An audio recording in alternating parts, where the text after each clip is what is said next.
पीछे हो जाइए आप सब।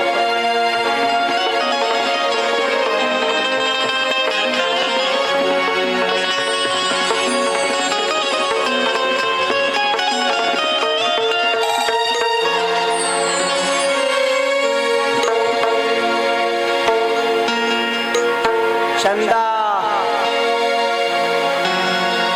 ये खाली लोगों के लिए कर रहा हूं, सीरियस मत होना। हाँ भाई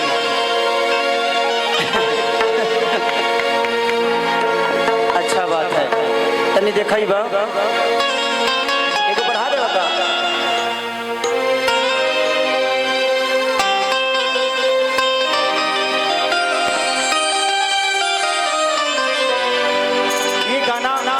मेरे बहुत अजीज मित्र, मेरे भाई, मैंने बहुत प्यार करता हूं मैं। आप लोग 82 विधा देखे होंगे अजीत हलचल जी को। अजीत हलचल जी ने इस गाने को लिखा है। अच्छा चलिए।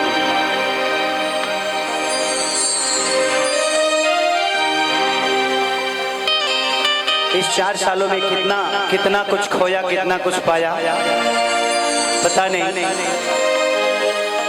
बट आप जैसी महिला को कौन खोना चाहता है। तू तो जिंदगी में यही दो समस्या के हाल बन के, हमारे आँख में समझलू का जाल बन के।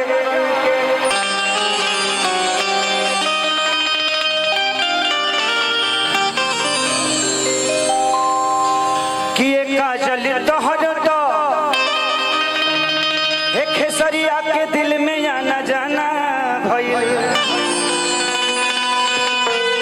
तोहके पता नहीं खे पूरा बलिया दीवाना भइल।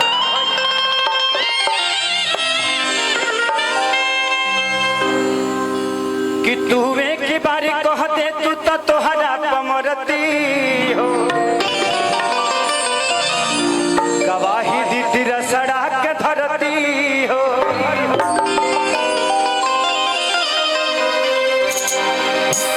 कि हम तो बहुत पछतैनी हो,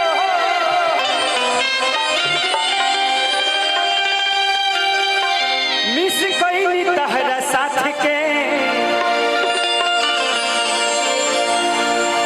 कहियो भूल लैखी क्रिया खा के कहीं भीरगुनाथ के।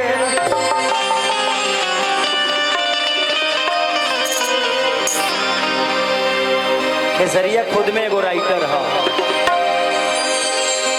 कि जहाँ जइबू ताजा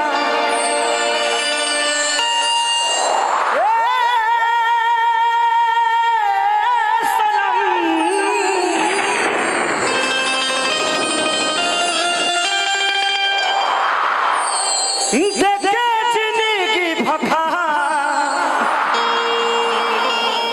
तेरे जख्म,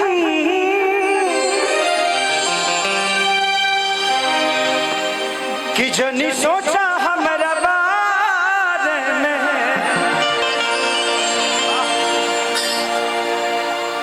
तोहरा खातिर हमारा मायल ना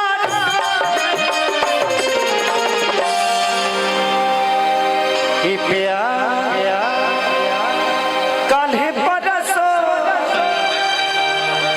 के काजिल न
दीवानी नहीं, मैं भी तेरा दीवाना था। जिंदगी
तुम तो रहती थी मेरे जिंदगी में समस्या के हल बनकर, इसीलिए तो आंखों में बसती थी काजल बनकर।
पे मरती है, मैं तुझ पे मरता हूँ, तू मुझ पे मरती है। इसे मैं नहीं, ये पूरी बलिया की धरती है।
जिंदगी में कुछ यादें होती है।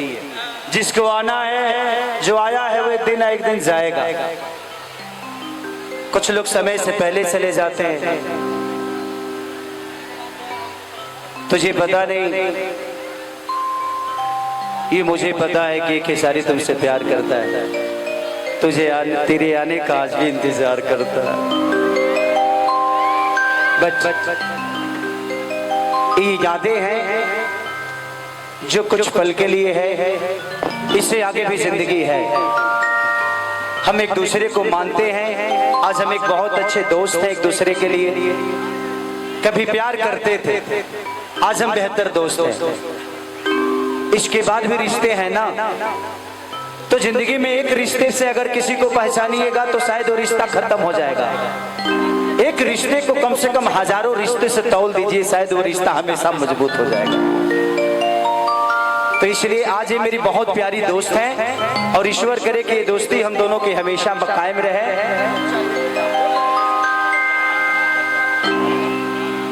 कि प्यारे नहीं खे